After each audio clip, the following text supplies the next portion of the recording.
Hello everyone, let's learn and grow class में आप सभी का स्वागत है। इस वीडियो में हम डिस्कस करेंगे कि 15 डेज में सीटेट की जो एग्जाम है उसको हम कैसे क्लियर कर सकते हैं बिना सिर्फ 15 डेज में। इससे पहले हमने पढ़ाई नहीं की है, सिर्फ 15 डेज में हमको सीटेट क्लियर करना है। तो ये कॉमन सेंस की बात है कि 15 डेज में आपका पासिंग मार्क्स तक ही आप पढ़ सकते हो, है ना। इससे ज्यादा की उम्मीद हम नहीं रख सकते, है ना। अगर आप 3-4 महीना देते तो ऑफकोर्स आप 100+ मार्क्स लेके आते हैं, 110, 120, 130 लेके आते हैं। बट अब ऐसी 15 डेज बचा है आपके पास, 15 डेज, तो कैसी प्रिपरेशन करनी चाहिए। और बहुत सारे बच्चे ऐसे होते हैं जो फर्स्ट टाइम एग्जाम देने जाते हैं तो वो सिर्फ ट्रायल के लिए जाते हैं कि देख के आते हैं कि सीटेट का जो एग्जाम है वो किस तरीके से आता है और किस प्रकार से उसमें क्वेश्चन पूछे जाते हैं। ठीक है, तो अगर से आप ट्रायल के लिए जा रहे हैं या फिर आपने बिल्कुल पढ़ाई नहीं की है, 15 डेज में ही आपको पढ़ाई करनी है, तो आप ये वीडियो देख सकते हैं। ठीक है, क्योंकि सीटेट का जो एग्जाम है ना, बहुत प्रो एग्जाम नहीं है कि आपको बकायदा उसको 4 महीने 5 महीने देने की जरूरत है ना। अगर आप अच्छे से 15 दिन में भी पढ़ते हो, 24 घंटा निकाल कर अच्छे से, तो भी आप क्या कर सकते हैं, सीटेट के एग्जाम को क्लियर कर सकते हैं। ठीक है, सबसे पहले आपको क्या करना चाहिए, जितने भी इंपॉर्टेंट टॉपिक है उसको पढ़ना, क्योंकि हमको याद तो करना नहीं है ना। छोटे बच्चों तो है नहीं कि 2 1 2 2 4 याद करेंगे। एक बार हम अगर पढ़ भी लेते हैं तो भी हमारे दिमाग में फिट हो ही जाता है। तो ऐसे कुछ इंपॉर्टेंट टॉपिक है सोशल साइंस में, सीडीपी में, जिसके क्वेश्चंस हर बार आते ही आते हैं। ठीक है, तो आपको वो टॉपिक अच्छे से लर्न कर लेना है। इसके अलावा आपको सेकंड जो है वो है पीवाईक्यू सॉल्व करना है। ठीक है, अगर आप पीवाईक्यू सॉल्व करोगे ना, 2 से 3 पीवाईक्यू सॉल्व कर लीजिए। जो भी इंपॉर्टेंट टॉपिक है ना, जो एग्जाम में बार बार आते हैं, वो आपको खुद ही मिल जाएंगे, क्योंकि वो इंपॉर्टेंट टॉपिक में से हर साल क्वेश्चन आते हैं, हर साल क्वेश्चन आते हैं। ठीक है, जैसे कि जिन प्याजे हो गया, वाइगॉत्स्की हो गया, ये दो तो महारथी जो हैं वो फेमस है सीडीपी के लिए।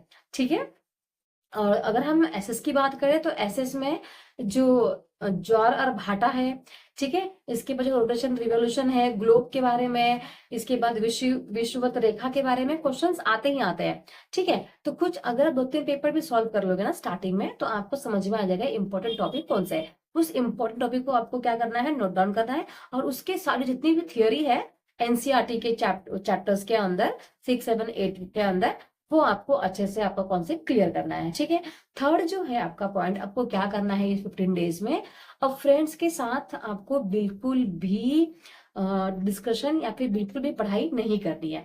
आपके पास 15 दिन बचा है, ये 15 दिन आप पूरा अपने आप को दीजिए। एक अकेले कमरे में जाइए और 15 दिन सिर्फ पढ़ाई करना है, खाना खाना है, नहाना धोना है, बस इतना ही काम कीजिए। ठीक है, फ्रेंड्स के साथ ये नहीं करना है कि फ्रेंड्स के साथ जाएंगे ग्रुप में पढ़ाई करेंगे, क्योंकि ग्रुप में पढ़ाई नहीं होती है ना। जब हम फ्रेंड्स के साथ में हैं तो ग्रुप में क्या होगा, सिर्फ डिस्कशन होता है।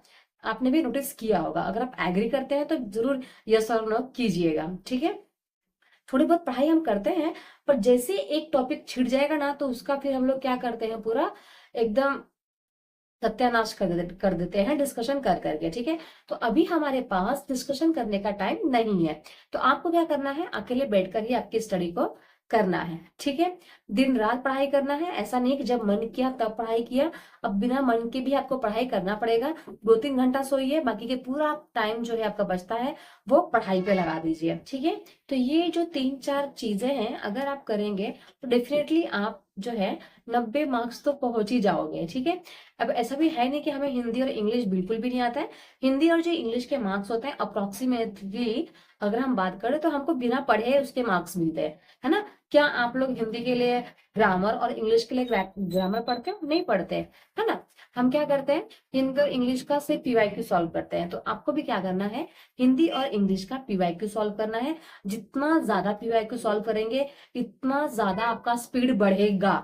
ठीक है, उतना ज्यादा क्या होगा, स्पीड बढ़ेगा। सिर्फ पढ़ के नहीं जाना है, मॉक टेस्ट दीजिए, पीवाईक्यू सॉल्व कीजिए घर में, तभी आपका पेपर जो है वो अच्छा जाएगा। सिर्फ पढ़ लिया आपने और स्कूल में जाके या फिर एग्जाम में जाकर अगर जब करने जाओगे ना, तो आपको कुछ समझ में नहीं आएगा, क्योंकि क्वेश्चन जो होते हैं वो ट्विस्टेड होते हैं। ऐसा नहीं कि आपने पढ़ा और वही छाप दिया जाएगा, ऐसा नहीं होता है। थोड़ा सा लॉजिकल होता है, थोड़ा सा लॉजिक लगाना पड़ता है। ठीक है, तो आपको ये 3-4 चीजें करनी है। इंपॉर्टेंट टॉपिक पढ़ लेना है, पीवाईक्यू सॉल्व करना है, टाइम देख के पढ़ाई नहीं करनी है, फ्रेंड्स के साथ ग्रुप में पढ़ाई नहीं करनी है। अब सब कुछ होने के बाद आपको क्या करना है, एक बार सोते समय रिवीजन जरूर करना है, क्योंकि रिवीजन बहुत ज्यादा इंपॉर्टेंट होता है। आपने जो भी पढ़ लिया पूरे दिन में, आपने पूरे दिन में पढ़ा, अगर मैं रात को आपको एक क्वेश्चन पूछूंगी ना बीच में से, आपको नहीं आएगा, मतलब आएगा पर आप कंफ्यूज रहोगे कि ये होगा इसका आंसर या फिर ये होगा। ठीक है, तो वो जो कंफ्यूजन खत्म कब होगा, जब हम रिवीजन करेंगे। तो अगर आप 2 लाइन भी पढ़ रहे हो ना, तो उस 2 लाइन का लास्ट में रिवीजन जरूर करें। ओके, तो ये है 15 डेज में सीटेट क्लियर करने की एक छोटा सा तरीका है।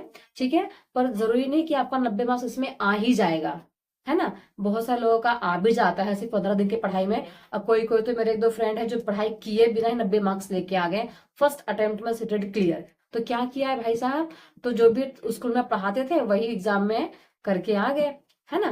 तो अगर आप स्कूल में पढ़ाते भी हैं तो उसका बेनिफिट आपको जरूर सीटेट के एग्जाम में मिलने वाला है। ठीक है, तो ये है। तो आज के लिए इतना ही, मिलते हैं नेक्स्ट वीडियो में। वीडियो अच्छी लगी होगी चैनल सब्सक्राइब कर लीजिएगा, लाइक कमेंट शेयर जरूर कीजिएगा। Thank you so much everyone.